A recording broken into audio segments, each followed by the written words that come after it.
Hey, everybody, live from the terrace tonight. Mike Schopp with Adam Krautwurst. We are definitely into the deep end of the fantasy football season. This is peak fantasy football season, and I don't know, maybe in a week is peak because I think, Adam, in 1 week, we're in Las Vegas at a fancy steakhouse planning main event drafts and hobnobbing, not a often enough used word. Let's get into some strategy and some recaps of Adam's drafts over the weekend in Kentucky, and much more coming up tonight on the Deep End.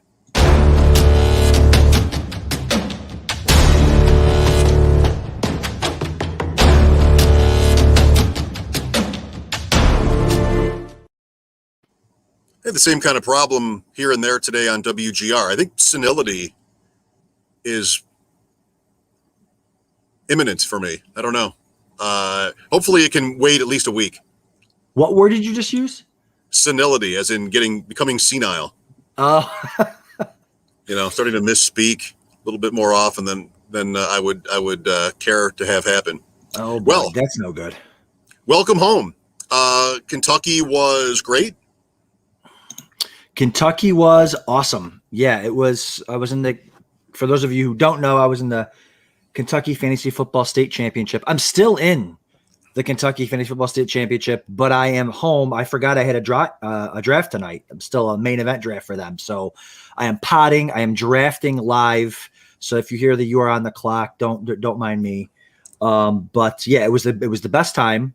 And I didn't know, I guess, till the night before that the draft actually wasn't even in Kentucky. You fly into Louisville, and there's a river that's right outside of Louisville. You drive over the river, you're in Indiana, and the draft is in Indiana, actually, at the Southern Indiana Casino or something there. So great weekend. Farrell, Elliott, also co-hosted a High Stakes Fantasy Football Hour with Eric Balkman. It was awesome. He was a great host.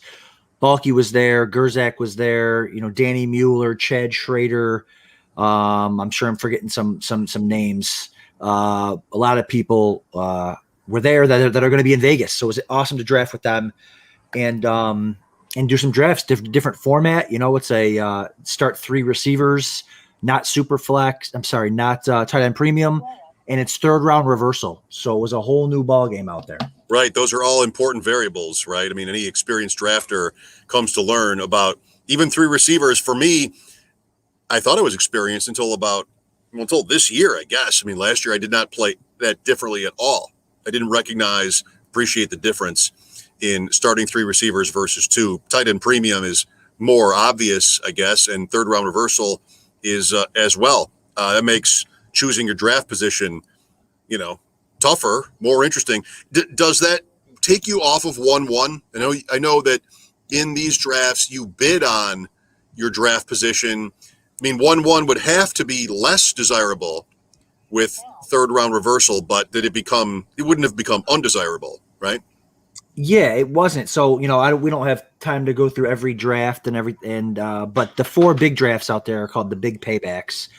And they're $1,000 entry fee. It's not a tournament. So each league is its own, kind of own consolidated league. And I ended up not bidding on the 1 pick for any of those. So I thought about doing it, and then it just didn't. The bids got too high. So I ended up getting one. And I found a nice little comfy spot at the 7 hole because I liked 7 of the kind of picks.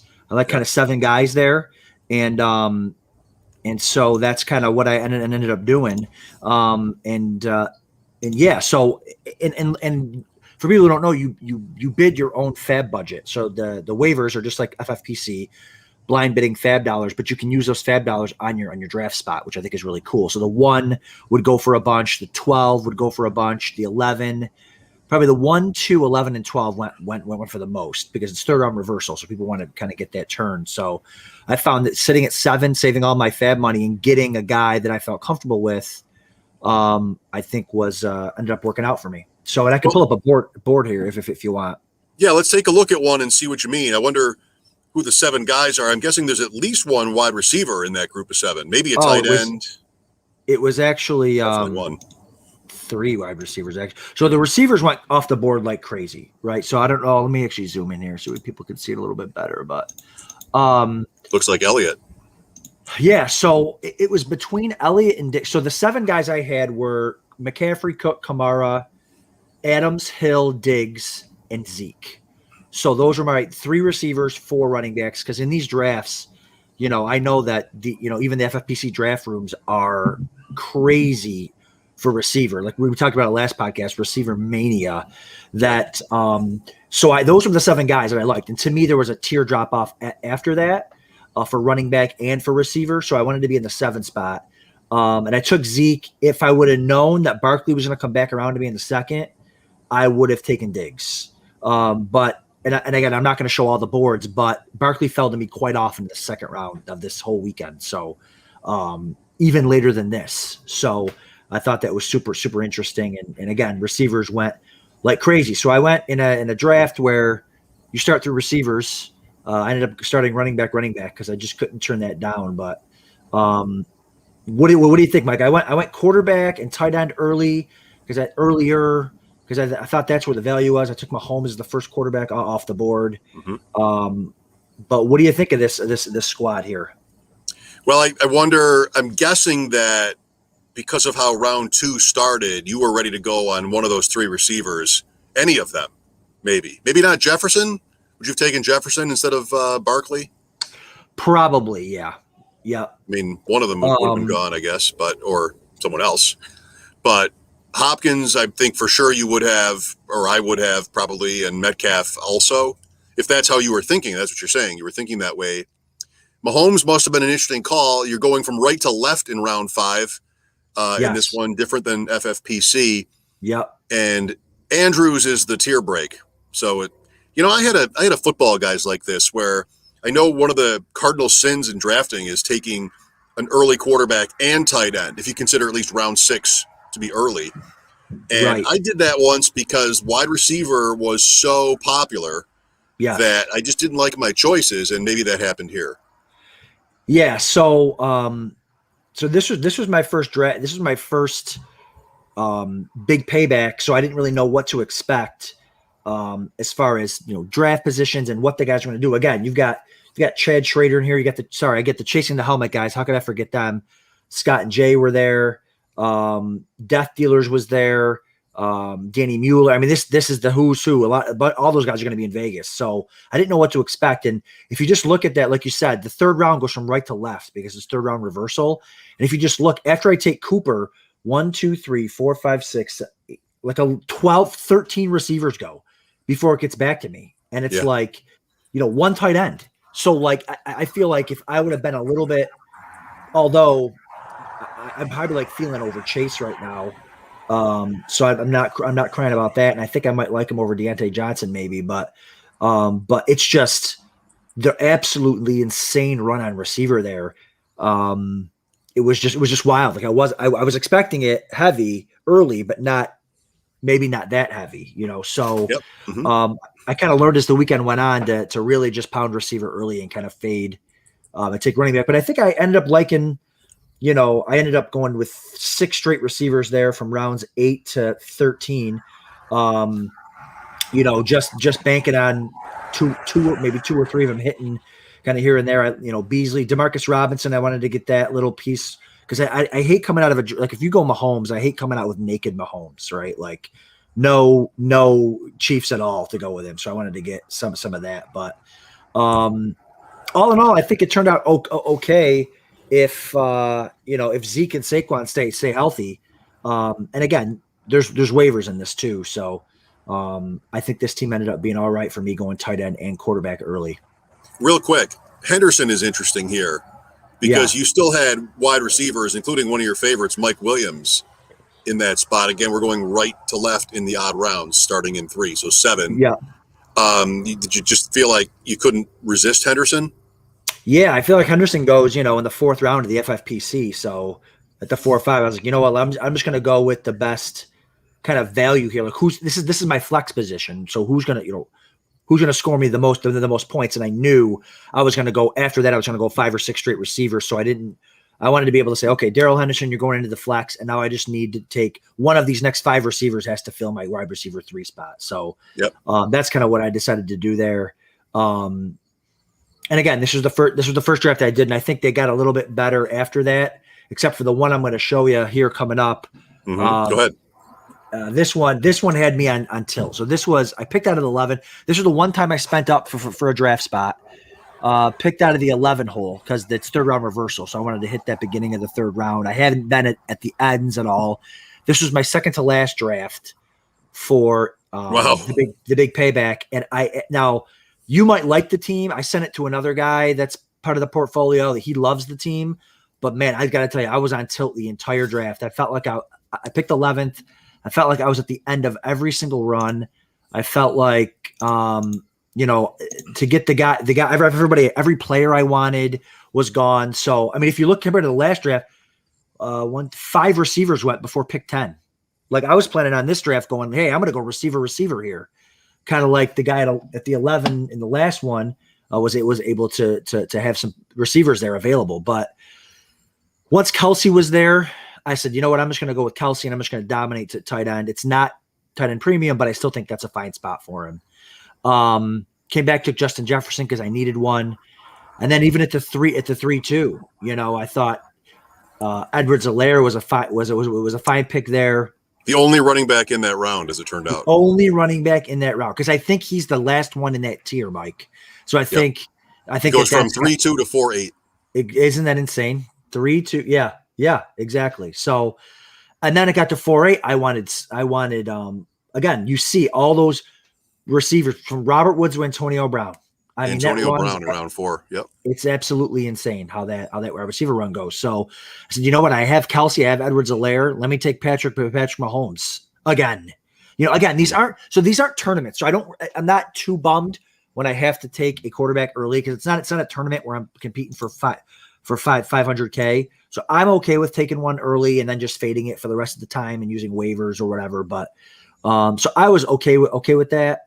And then coming back around, I took Chase and then Jake. Fine. The real tilting pick for me was the Josh Jacobs pick. So I don't have Josh Jacobs anywhere. It comes back around in the 6th. I wanted either Javonte Williams or a nice receiver there. And I said, you know what? I'm going to go. I decided I was on tilt, like, you know what? Let me go heavy running back and see if I can zig when everybody zags. And I was going to take Gus Edwards because this is after the injury to Dobbins. Right. Like, I'll just go Gus Edwards and I'm going to go Jacobs. And then I'm going to try to dominate running back. And the guy at the turn goes Gus Edwards. And now I'm like out of my mind. So I ended up just pounding receiver after that and hoping now I should dominate quarterback. I should dominate tight end. If Jacobs is good, I should be really good at running back, but it's one of those things where when you do a big portfolio, I have no Josh Jacobs. So if Jacobs is good, that's bad for the rest of my teams. So it's almost like, I hate to say that, and I hope this team's a throwaway because I don't, but I feel like this is just one of those drafts when you're drafting against studs and kind of 1 or 2 picks go the wrong way for you. It can kind of fall apart, but what do you think? Did you like Jacoby Myers? Do you like Bryan Edwards? It's wild to see names like Myers in round 8. I mean, he's climbing, and this is after Dobbins, but it's before Newton is released. So maybe that isn't a big factor in that. That's interesting. You got, if it weren't so culturally inappropriate, I would make some sort of Chiefs, sound effect but I would just never do that. I mean, you are all about them. There's not a better team to be on. Yeah, it was one of those things where once I was all in. I'm like, I'm just going to go all in on the Chiefs and that's the thing. Like, and here's the thing, again, you have to set your lineup in these, right? So like, I think, Beasley is startable. Mecole is a handcuff, probably. Jacoby Myers might be awesome there, So I think my receivers could end up. Paris Campbell could be awesome there with T.Y. Hilton out. Yep. You know what I mean? So there are some paths to glory here, but I just feel like this was one of those. And I'm listen. I'm the first one to admit when I get my butt kicked in a draft, and I feel like this one might have been it. There was a bunch of other really good drafts this weekend, really good drafts that. But I wanted to kind of talk because you don't learn from the good drafts. You learn from the ones where you get your butt kicked. So But again, it's a whole different format than the FFPC main event with the third round reversal and 3 wide receivers. So, what are your? I guess while we're in it, what are your thoughts on Chase? Do you think? I mean, is he broken for the first half of the year? Like, what is he? Is he Chuck Knobloch? Like what is going on? I'm not going to worry about him individually, but I think it's getting tougher to accept the Bengals as this offense along the lines of some of the better offenses in the league in terms of when guys are drafted. You know, that's been the thing with Cincinnati. Like, you still see that implied point total for their games being so low. Like, what does Vegas expect from the Bengals? Not a lot. But, you know, they sort of walked into the offseason as an affordable alternative to the more obvious teams like Kansas City or Dallas. And I think when Boyd started to become like, oh, you got to get Tyler Boyd, I feel like that's everybody now. That just made the Bengals the Cowboys, and I doubt they are the Cowboys. What I want to make is as the most important point to me is I don't care about what was reported about the preseason. I don't care about his drops at all. So Vegas is often right, and that worries me. But what has happened and come out of Cincinnati in the last 3 weeks, I do not care about. And where does that leave you in drafts? Kind of in the middle. I mean, I wouldn't want all those guys. I mean, Burrow's injury was November, and it was a big injury. So who knows? I mean, that's a little iffy too. I'm not sure what I'm really saying. You know, I know there are big Mixon fans. Where I end up on the Bengals is I have a little bit of those guys, which is, I think, where most people are. I'm not making it a cause to get them or avoid them. Yeah, and I think really like Chase is the bigger question to me. Like, so you're not concerned at all about him dropping every pass thrown to him? Okay, I don't care at all. I mean, I maybe he's got a mental thing, but I doubt it sort of defines him. And he is one of the best receiver prospects we've ever had. You know, factoring in the era that we're in. Sure. I'm not going to worry about it. I mean, Cincinnati is not a well-run franchise. And I feel like with Mixon, I know with Draft Sharks, with Jared and sort of the recurring theme on the shows I'm on with you and with Matt and Jared and the Discord as well, which I recommend that. I mean, you get good questions all the time on the Discord. It's a good idea. It's always like Mixon, and it's not his past or being burned by him in the past that scares me. It's the Bengals.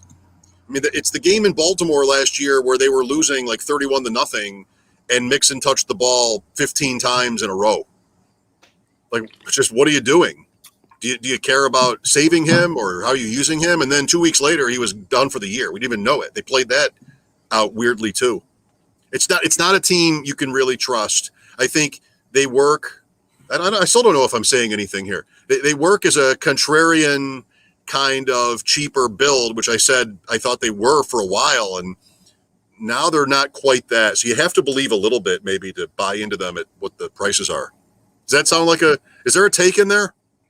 Yeah, I mean, basically, yeah, you have to be all in or you're all out. That's kind of what it sounds like what you're saying. I have a little bit of each guy. I mean, in Dynasty, Chase, I think, is a home run. I think he's arguably 101 in among rookies.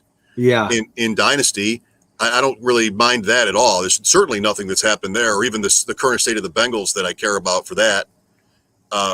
Yeah, and what you can kind of do in these opportunities with Jamar Chase is, you know, you can, like, I was on Chase post, like, immediately after the draft. I got some pieces of Chase because I was excited. I think we did a draft the day of the NFL draft, and I drafted him. I got a Bengals stack, and then I was kind of off him because people just kept taking him high, and but now, like, I was off of him. But now, if people are going to think that he's got a thing with this dropping the passes and all that, if there's a mental block and he's going to drop around, now I'm going to hop back on, because whether I think there's a mental block or not doesn't really matter. You kind of have to buy into, all right, well, if there isn't, and I'm going to get a round's worth of value, I'm going to take it because I don't have the shares of him in the fourth round.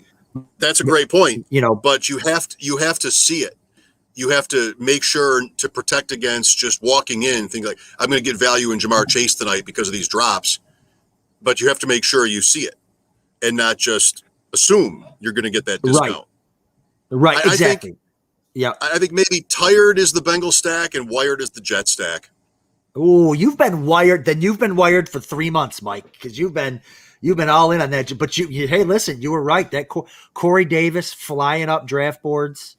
And I think you're right. I think Corey Davis is I mean, we're going off the rails here, but Corey Davis is a former first round pick, all the physical talent in the world that just didn't work out. And now he's reborn. And there's a lot of, I heard you talking about Tony Romo's take on Zach Wilson today on your show. And I could I could see that your eyes lighting up through the radio when you're talking about it. Mahomes comparisons, Dan Marino comparisons. So I mean, listen, he's a gunslinger. For fantasy, you just want a quarterback that's going to be a gunslinger. Give me Ryan Fitzpatrick. Give me Jameis Winston for my receivers. If that's what he's going to be, man, Corey Davis could be an absolute steal. So yeah, no, I think you're right on the Jets. I'm not sure how much zero RB we saw on those boards. Is there anything more you want to say about it? Clearly, the trend of all the wide receivers, I mean, it's become very popular, and you saw it last weekend. Yeah, so I want to show a board. I was going through today my, so waivers can start next Wednesday for all the football guys, the main events and stuff. So, with all the leagues I'm doing, I got to start a week early here, and I'm just going through all the teams starting from back in May 1st or whatever when I started drafting. Yeah. And I got to a team that I wanted to kind of show because it's interesting when we're talking. It was a straight zero RB team. All right, I'm gonna zoom in here for us all so we can see it. Sorry if it's loud. Some people have the nerve to be driving at this hour. Right. What are they thinking? It's past their bed. Isn't this Australia? Come on, go home, play with your kids. That's right. Pretend it's Australia. You can't be out after dark. So, so this was a straight zero RB team, right? So if you can see, I've got Stephon Diggs, Tyreek Hill. Those are my first 2 picks, and then it was Keenan Allen, Mike Evans. 1, 2, 3, and 4. Beautiful, right? I end up getting Trey Sermon, James Conner. Those are kind of your zero RB backs. But here's the problem that you have with straight zero RB. And this is why I think some of the people who do straight zero RB are actually kind of trending a little bit more towards hero running back or one running back and then going, because when you scroll down here, I also in the 5th round took DJ Moore. So here's the problem that I have with zero RB that I've created for myself is that while I do have 5 great receivers, I mean, those are no doubt about it. I think picks at where I got them, but now I'm trying to set my lineup, Mike, and I'm looking here like who am I? I have DJ Moore against the Jets. I've got Mike Evans against Dallas on opening night. I got Keenan Allen against what? Like I'm not benching Diggs and Tyreek Hill. Like who am I benching? Like Evans, I've got all this value at receiver. Good point. And I can't use it. So it's like I'm looking at this team going, that's why straight zero RB sounds great to people who like zero RB stuff and looks great and all that. And again, it's a long season, but maybe if I would have slid a running back in there or an elite tight end or even an elite quarterback, now I can start all 4 of my stud receivers and I don't have to worry about, making the right selection. And I just thought it was interesting because, going back and looking over these rosters and now actually having to go and set the lineups, it's tough to do. And I feel like you lose some of the value. Yeah, you never know. I mean, part of that is the injury risk at the 2 positions and wide receivers less risky. So you don't have, not only do you not have an injury at with those players, you don't really have one at the position to talk about in the way that you have J.K. Dobbins and Akers even. I don't know if this is a draft where there is at 204. Yeah. So Akers was in this draft. Like you look at it now and you're like, if I had Zeke instead of Tyreek Hill or whoever, any top running back, and I had instead of James Conner, I had Elijah Moore or somebody like that. You would like your starting lineup more, as long as you don't lose Zeke. And then And if Zeke had been Akers or Dobbins in a second round situation, then that's the point. So yes, you want the one running back. That's what most people seem to. That's sort of the compromise, isn't it? Yeah. The hero RB, the one, and Yeah. then you're going to draft wide receivers and a tight end until the draft is half over. Yeah, and I think, and look at that. I mean, look, now that I actually look at the board, I got Diggs freaking at the 2-7. Like what? 2-8. Yeah, right. Or 2-8. Yeah. So it's like, yeah, and again, I'm gonna love. This is a good problem to have. All these great, like even DJ Moore in the mid-5th. I mean, I got some great value, but it's like, man, if I would have gone, well, all those tight ends went so like if I would have went Hawkinson over Keenan Allen. You know what I mean? I probably like my lineup a little bit better because now I can slide DJ Moore into the starting lineup, and I'm benching my 5th round pick, which is gross. But there's still no running back, Adam, in round 3 you'd rather have. Like Hawkinson, Correct. Hawkinson, yes, and you just showed a couple of Mahomes teams where you might even get to that point. But look at the names: Swift, Carson, Etienne. Another injury. Jacobs, Sanders, Montgomery, Davis, Gaskin, Edmonds. Now we're at the end of 5. Like you don't want to be there, right? So I don't know. Mixon in 2, or a running back up top. Otherwise, you're in the same place probably. And with the tight end point is a good point. Yeah. So but we're doing that most of the time. Sure. And it's just some food for thought when going straight 0 RB. Just be careful because you might end up with, all these receivers and nowhere to put them because it's like opening, and again, if all 5 smash open the first week, then it's not going to matter. But I've got DJ Moore against the Jets week 1, and that's probably going to be one of his top 2 or 3 matchups of the year, and I'm not going to start him. Like it's like, man, the value. So so maybe moving forward. I'll probably stay away from the straight 0 RB. I'll probably throw either a tight end or a running back or something in there so that I'm not, I'm not struggling with my lineup setting, and that, and that's kind of the thing that people don't talk about with the 0 RB is you got to set the right lineup or you're losing all that value. I guess I'm not in this league. I don't see myself anywhere. No, because you never would have let Diggs fall to the 2-8. So right. Let's move on then. What are we thinking? Dobbins? You want to talk about our poor guy Dobbins? I mean, you lived it. You had Saturday drafts where Dobbins was Dobbins. Then you had Sunday drafts where people didn't know, and maybe you had drafts where they did know, right? Yeah. So Dobbins happened in between the drafts in Kentucky, and people were openly talking about it. It was kind of fun. You're all competing, but you figure. It's on, everyone has a cell phone. Everyone has the internet, right? So people are kind of talking about it and whatever. I mean, you're not announcing it, and then we go into the draft room and we're drafting away. And I was at pick 1, and the guy at pick 12 and like the 3-4 turn or whatever it was took Dobbins, and everyone kind of like looks at each other like, oh my God, he doesn't know. And then, well, funny story. His partner, his son, or whoever he was there with comes over later on and like shows him a video, like the video of Dobbins' knee falling off. And the guy just was We've all been there, but yeah, so now it's like, okay, so in that draft, I took Gus Edwards. I think I took him in the 7th round. So it's hard live without like any, you lean on the people that you trust to help you make these decisions. Like, where is this ADP going to fall? I took him in the 7th. That was late compared to where he's going to go, I think. I don't know, Mike, where do you got him? Where do you got Gus Edwards now that there's no Dobbins?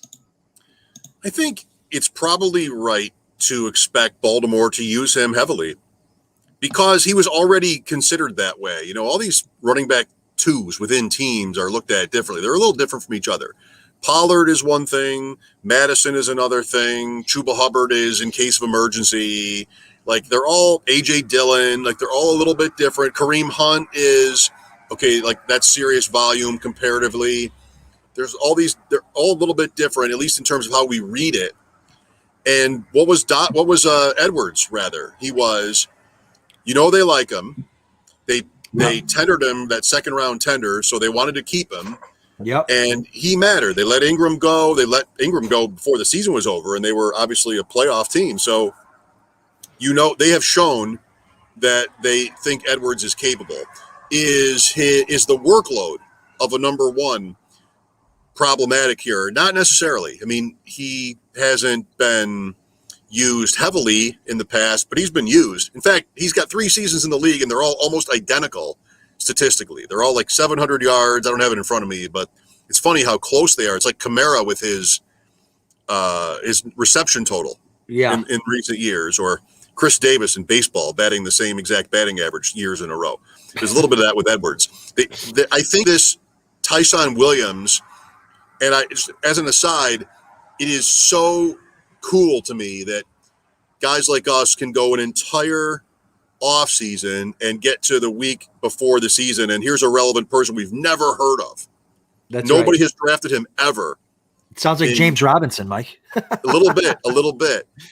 And, he's not in that kind of situation, but still, like he's relevant. He went in that second Kentucky draft you showed. I saw his name. Yes. Mid round 14. So he probably plays some, I don't know who he is. If he's Edwards, he might not be Edwards before the Dobbins injury.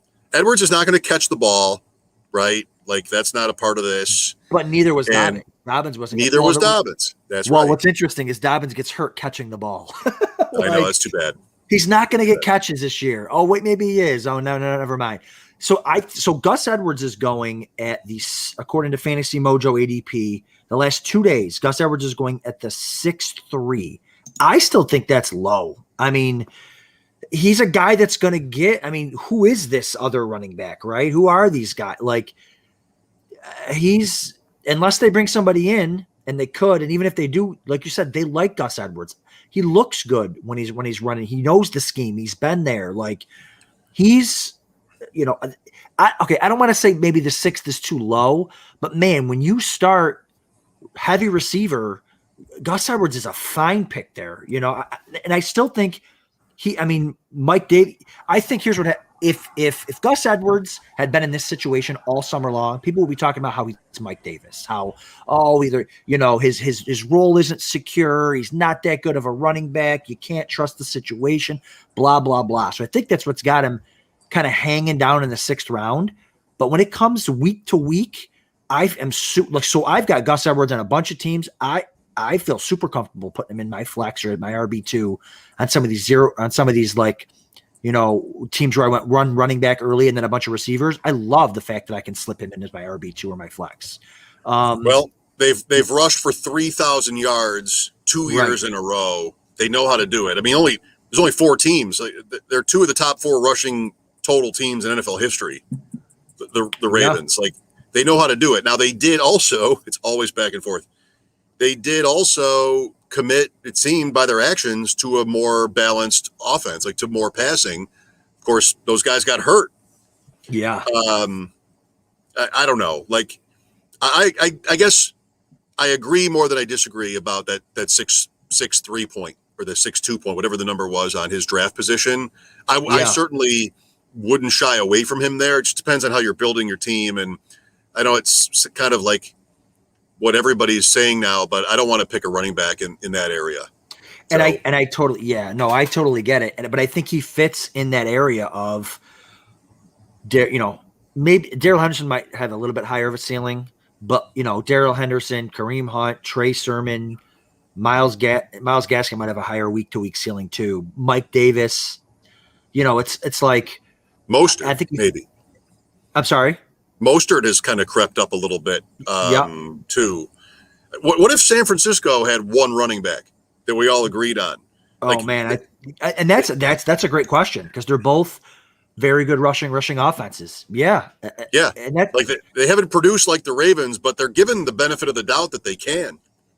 Well, last year, where was Mostert going? He was going like earlier. The 4th round when drafts were going on early in the So I think I could see Gus Edwards going in the 4th or 5th, or it just depends on what you think.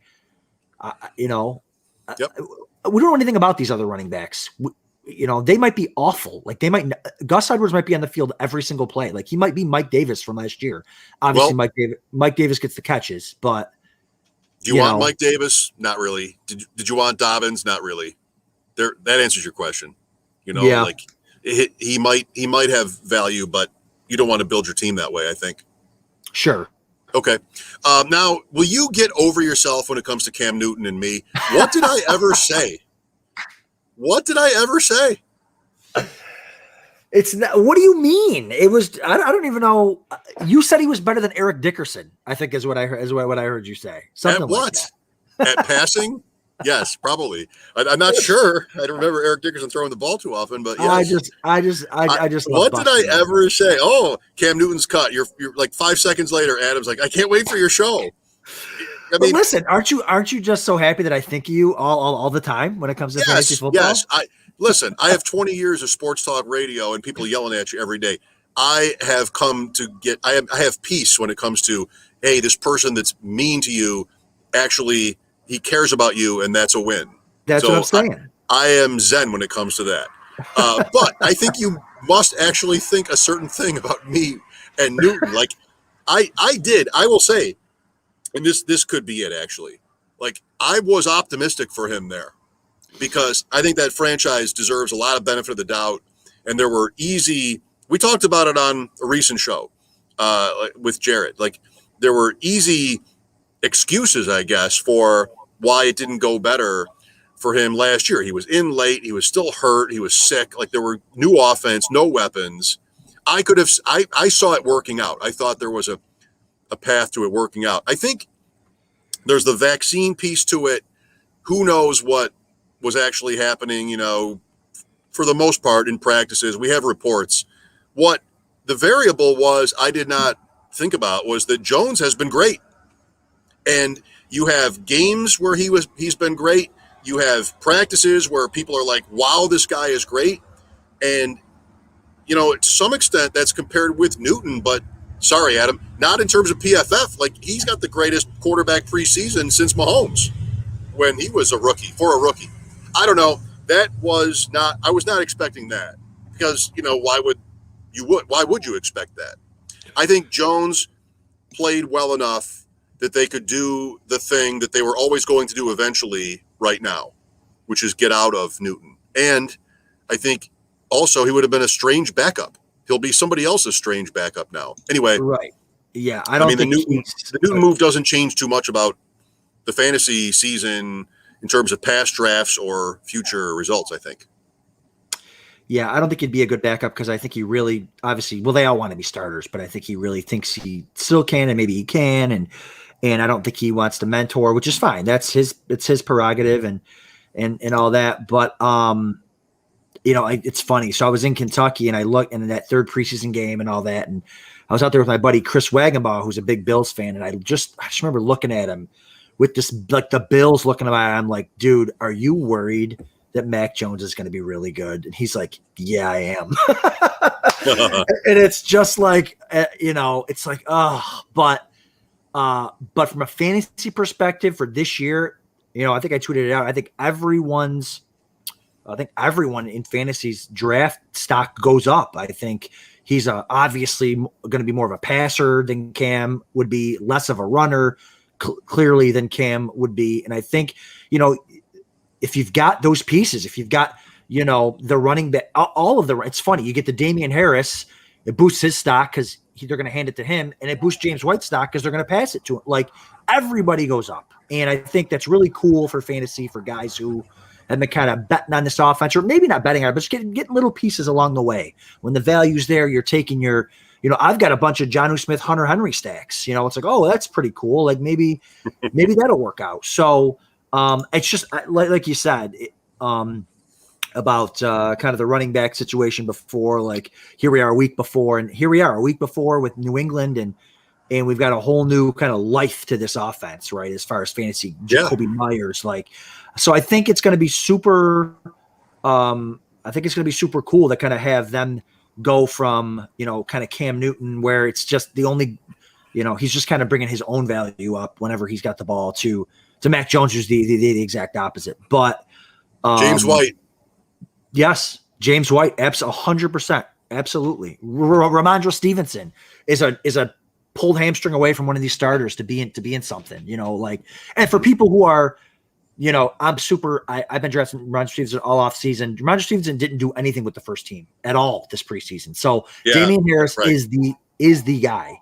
But Ramondre Stevenson moves into one of these handcuff. He should be being taken in the 11th, wherever you were taking these other straight handcuff guys. That should be where you're taking Ramondre Stevenson. He can be that guy.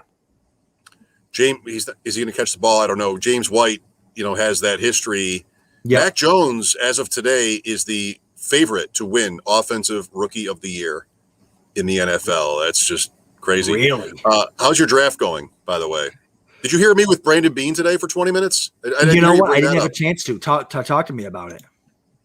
I mean, it was excellent. The GM of the Bills, he's a super sharp guy, and we had a nice conversation at WGR today, if anybody wants to check that out on the Odyssey app, if I may.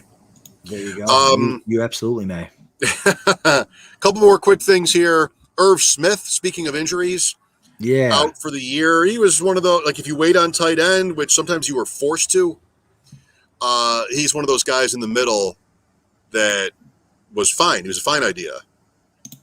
But I don't know, like Herndon, Tyler Conklin, there's no number 3 in Minnesota, really. Yeah. And I think Irv was one of those ones where I was like, I've always kind of liked him this season where he was going. And I was shocked when I looked at all my teams. I didn't have any Irv Smith. I was pleasantly surprised. But I do have a lot of Tyler Conklin, and and I'm not taking any of the credit for that. I say a lot. I have probably 5 of him in 20 something football guys, but you know what? In the 5 the ones that I don't have him in, he's available on all the waiver wires. So I'm going to be putting it. Do you have builds where you'll start him? Like week 1? Probably no. Okay. There's definitely not, unless I've got like maybe one where I had Hunter Henry as my number 1. And okay. He's 20th round. 20th round. Yeah. 20th. Yeah, exactly. So, but I'm not even going to take credit for Conklin. Deo, who's the co-host with Abib for their podcast, Abib was touting Deo as like the tight end whisperer like 3 months ago. And I listen, like when you've got a high stakes guy like Abib who's touting someone that's saying this guy, he hit Darren Waller before he broke out. He hit like all these different tight ends. Now, granted, he got lucky with an injury, but he was convinced that Conklin was just every bit as good as Irv Smith. And now, so I'm like, you know what? I'm gonna take this guy as my tight end 2 with my last pick. And you luck out and you get an injury to Irv Smith, and now he could be something. So unfortunately, they went and added who's Herndon. I'm sorry, Herndon. Yeah, the tight end from the Jets, Herndon. Who I actually have Herndon as some tight end too. I don't know. I feel like Herndon, is he a head case, or if Salah, who I think's got a good head on his shoulders, the coach of the Jets, if he doesn't like him, like Yep. Conklin is the play. Conklin is the play. Yeah. The way Zimmer talked about Herndon is like basically it was forced on him, the idea. So I think Conklin is the play of the 2. Abib drafted Conklin in Draft Sharks against me. I know that. There you go. Yeah, I think so a shout out to Deo and Abib and putting me on Conklin and I got 5 pieces of them for free, which is pretty cool.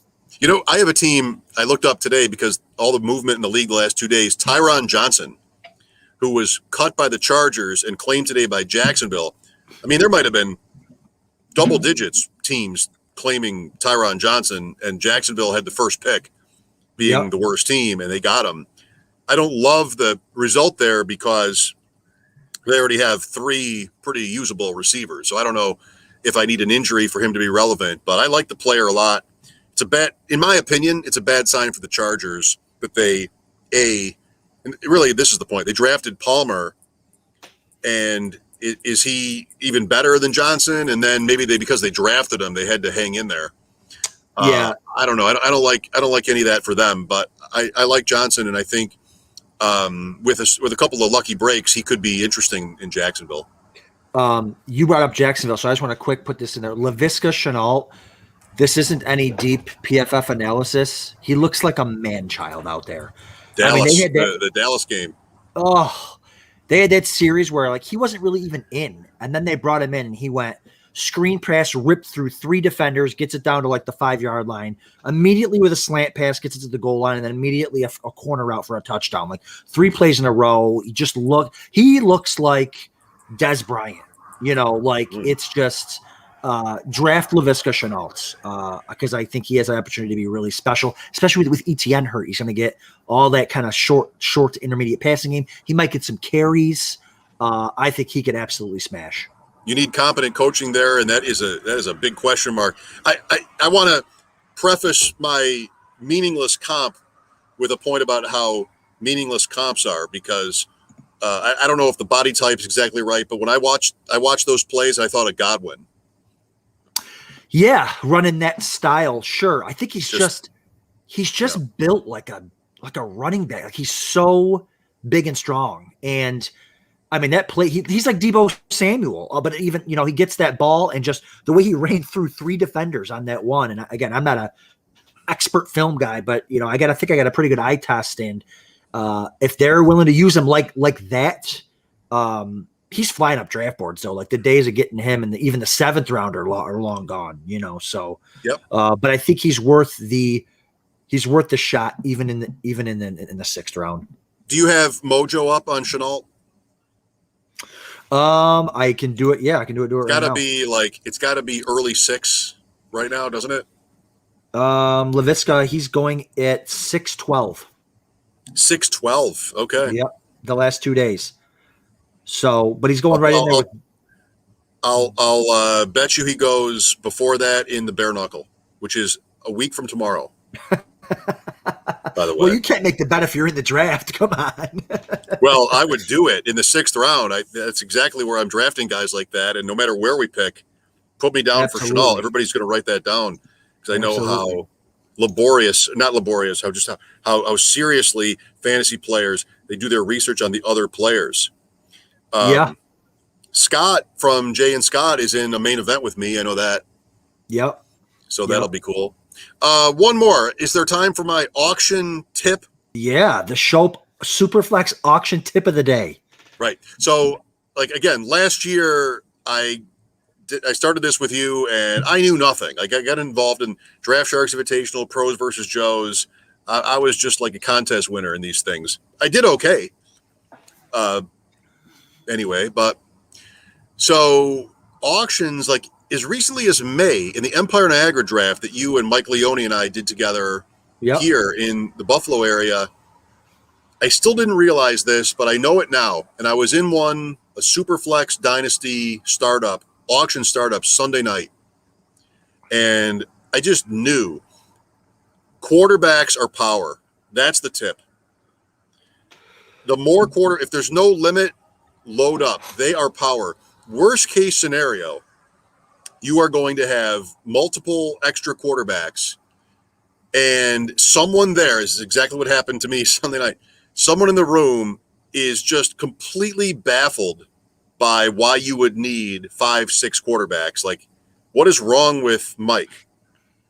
And, Adam, when you hear people talk like that about this, that is just like the Vegas slot machine sounds are just ringing in your head at that point. You can almost feel the money at that point, because not only are they not doing what you're doing, it doesn't even make sense. And so in this draft, there were a couple of teams that didn't figure quarterback out at all. And you walk out of it with 5 or 6, you have all the power there is in the league. At any time you want to trade one, you can. And it really, it just distorts the whole market. Like a quarterback like Jameis Winston is suddenly worth a lot in a dynasty, or even Roethlisberger, because teams get stuck. And this is before Newton gets cut. So somebody had Newton as one of their quarterbacks, and okay, I don't know. In a lot of drafts, if you're watching shows like ours, you're playing in some high level competition, and you might know this already, or you're not doing dynasty. It's a special point. It's a certain kind of point. But man, I have really learned from experience the hard way, and then now to the point where I feel like I'm capitalizing on it, that quarterbacks are power in those leagues. Yeah, that's pretty awesome. And it's so true, man. When you can get in these especially these home leagues where you can find a advantage, like a strategic advantage, strategery, you know what I mean? It's like you can so you can maybe even outplay them on just player evaluation. And then when you get a nice little strategy going, like hoarding those quarterbacks in the super flex, dynasty, yeah, you've got power. You could have power for years and years. You could cripple 3 teams all by yourself, so Yeah. Which is pretty cool to have. And that's not only with Superflex. I mean, I'm in a home league where you start 2 running backs, 3 receivers, and 2 flex. And it's an auction. And I just took all receivers. Yeah. And I've got literally 3 running backs on my roster. And people are like, what is wrong with you? What are you doing? And then all I get is trade offers every day for my receivers. I'm like, no, I don't care if I have 3 running backs. It's Trey Sermon, it's Antonio Gibson, and it's who cares who my 3rd running back is. Like, I'm gonna pick, if I need a running back, I'll trade any one of my 10 receivers for one, or I'll pick one off of waivers.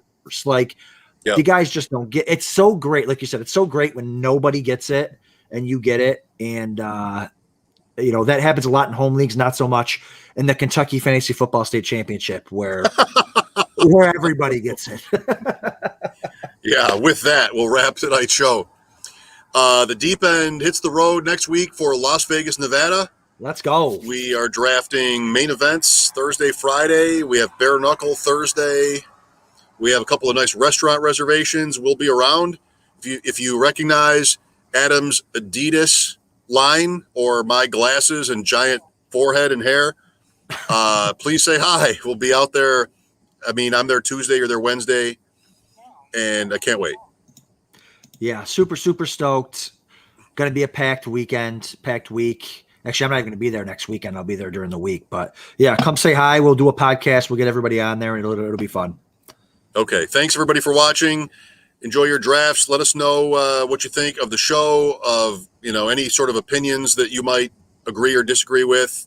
Is the Discord the best way? The Draft Sharks Discord, find us. We're both in there. Or Twitter. Yep. Free Draft Sharks Discord. Get in there. There's a lot of really good, smart people are in there that are not Mike and I, that we learn from as well. So that's right. Get in there. Okay. Thanks, everybody. See you next week. See you guys.